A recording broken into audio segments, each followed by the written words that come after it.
This is my hot take on why your narcissistic mother absolutely despises you, especially if you are the only daughter, the oldest daughter, or just a daughter of a narcissistic mom. So narcissists, typically, I've done so many deep dives on this, okay? So correct me if I'm wrong, but narcissists have a deeply shattered sense of self, so they have to create their own reality. But it's not in actual reality. It's this fantasy that they create about themselves to boost their ego because their ego is so incredibly fractured and broken. And yes, it is sad, but it does not excuse their behavior.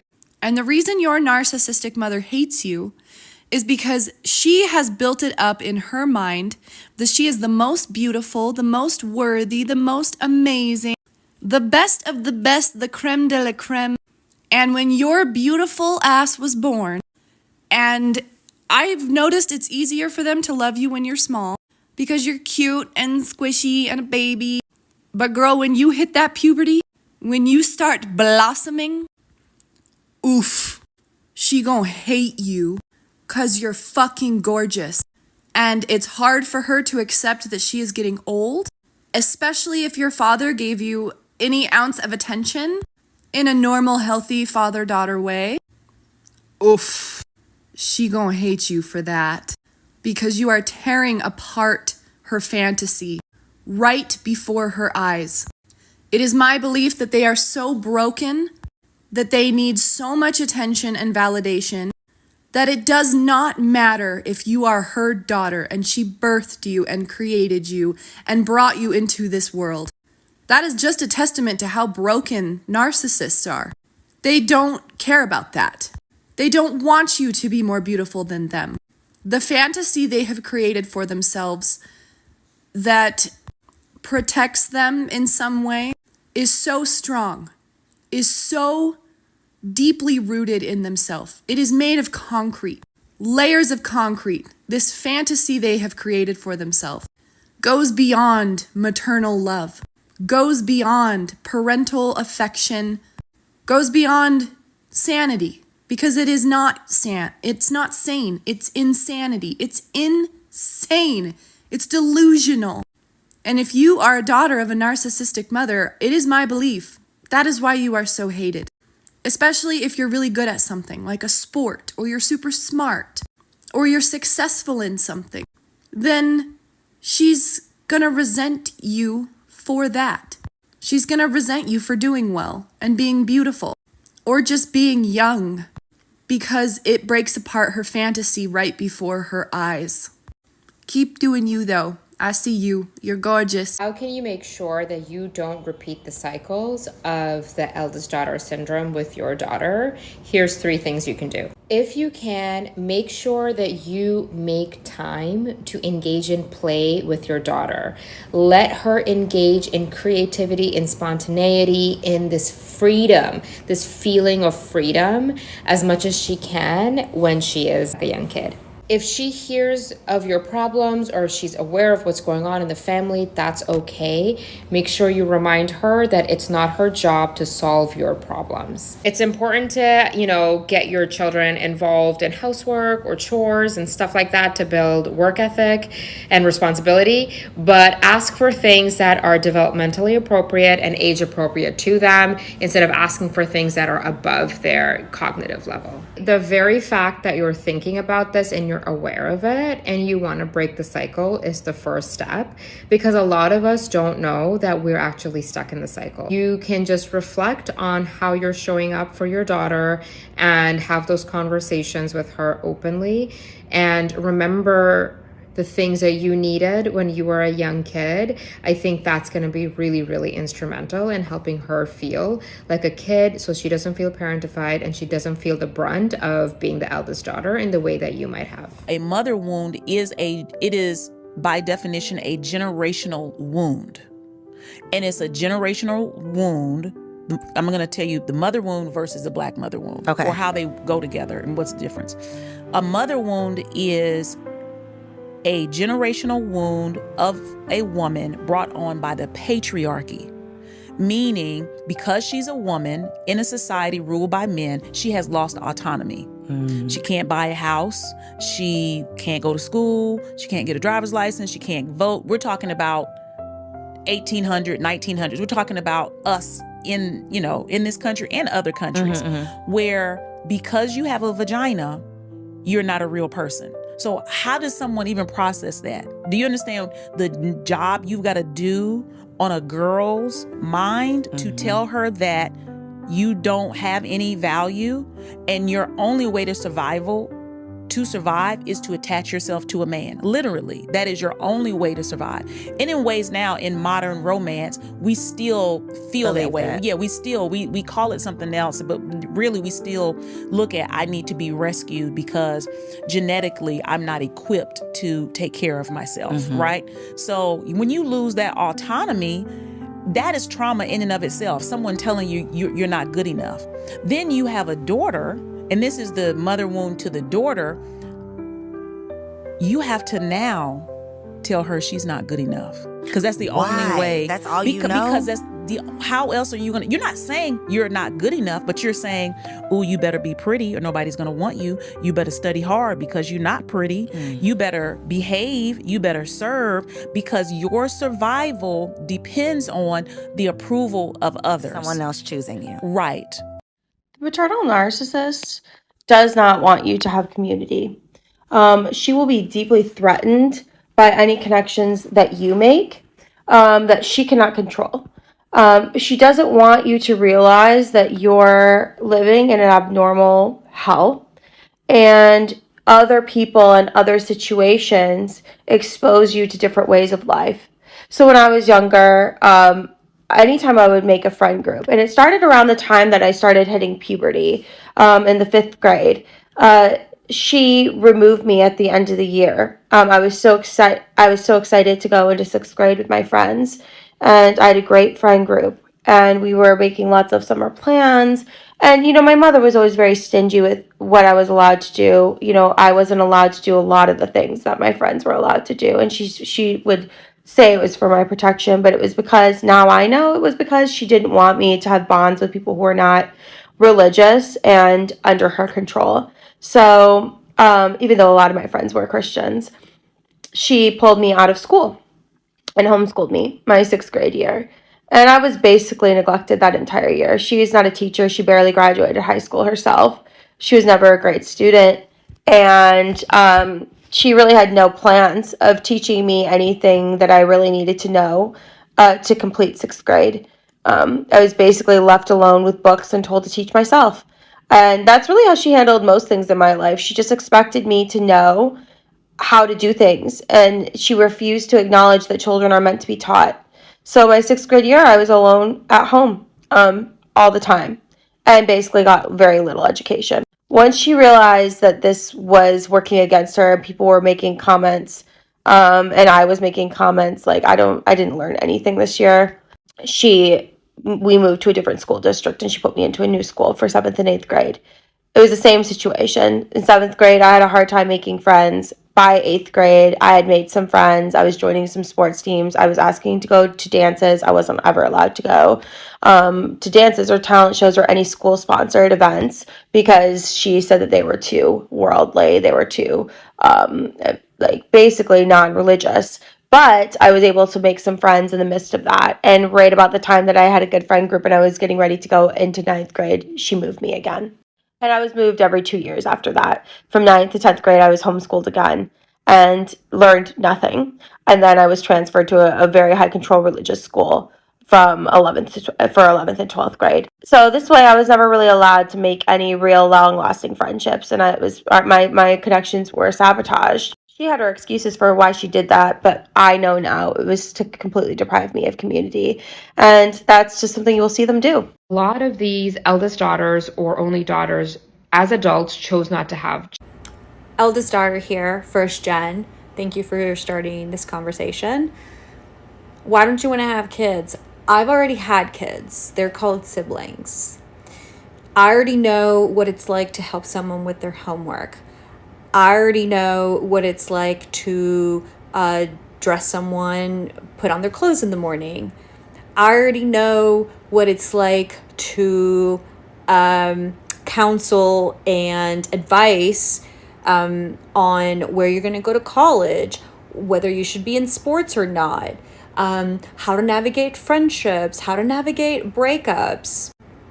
I have siblings. I've already done all of these things. I've already had children. Why would I want to do that again just because they came from my own womb? Oh, well, you get to be there side by side when they go through some of the most important things in their lives. I already did with my brother and sister. I already did. Here are the important parts. When they transition from elementary to middle school, from middle school to high school, from high school to college, when they have their first girlfriend, when they get engaged, when they decide what college they're going to go to, when they have their first breakup, when they're starting to have sex.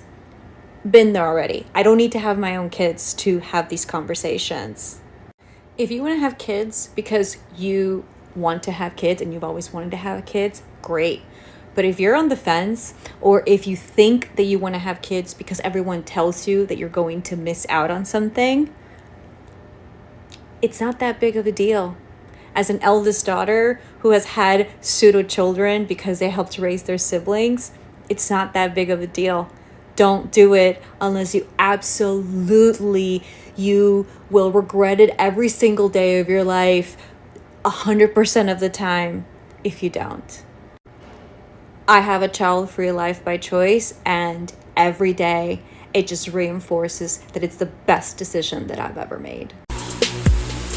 Some boys take a beautiful girl and hide her away from the rest of the world. I wanna be the one to walk in the sun of girls. A lot of mothers treat their daughters like shit because they had a child with the whole intention of creating somebody that was going to take care of them, someone that was going to emotionally regulate for them, when in reality, they ended up creating a daughter that put a mirror up to their inadequacies.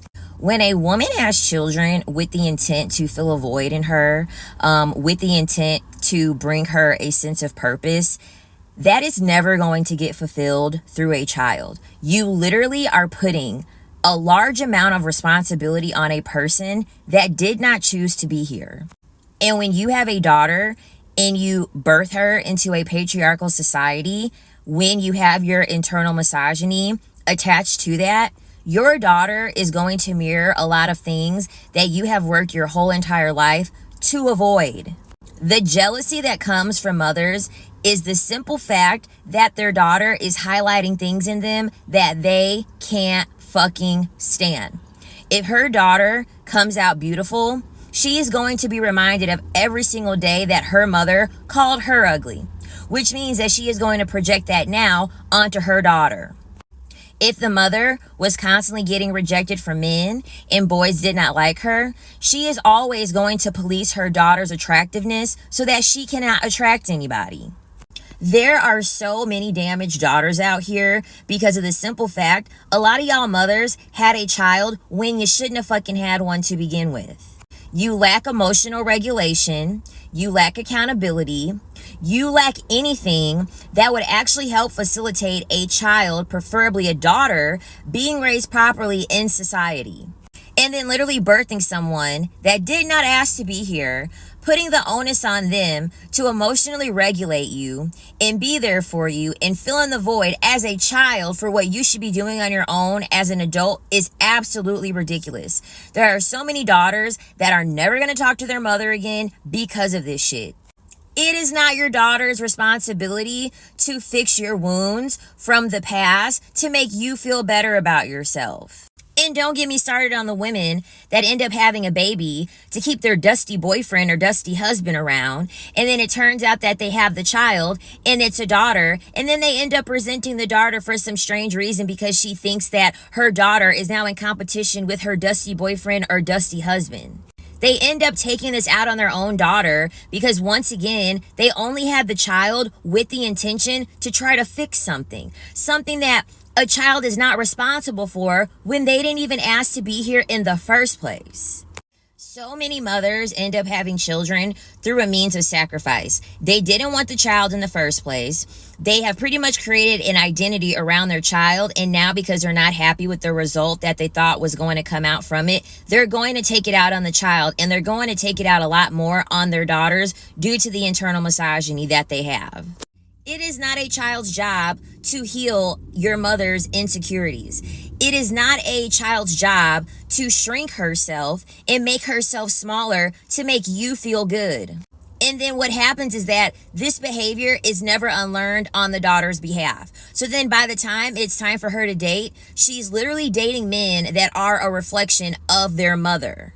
A lot of the people pleasing, a lot of the shrinking, a lot of the allowing narcissistic tendencies, a lot of it is coming from mothers that hate the fact that they had a daughter because it brings up too many negative emotions in them that they never sat with before they had the child. I want to talk about how a lot of black mothers, listen, I didn't say all black mothers, just the abusive narcissistic ones. I want to talk about the toxic, abusive, narcissistic black women who create body dysmorphia in their black daughters.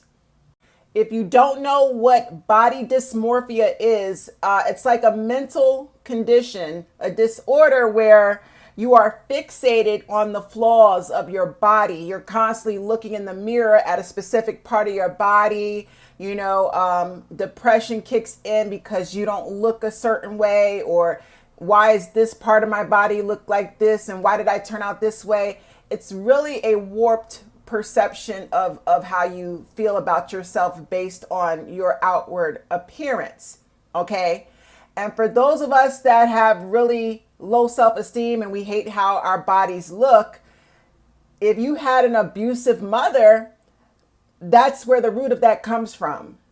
Growing up with a black mother who is highly narcissistic, number one, if she bullied you, you're more than likely autistic, neurodivergent.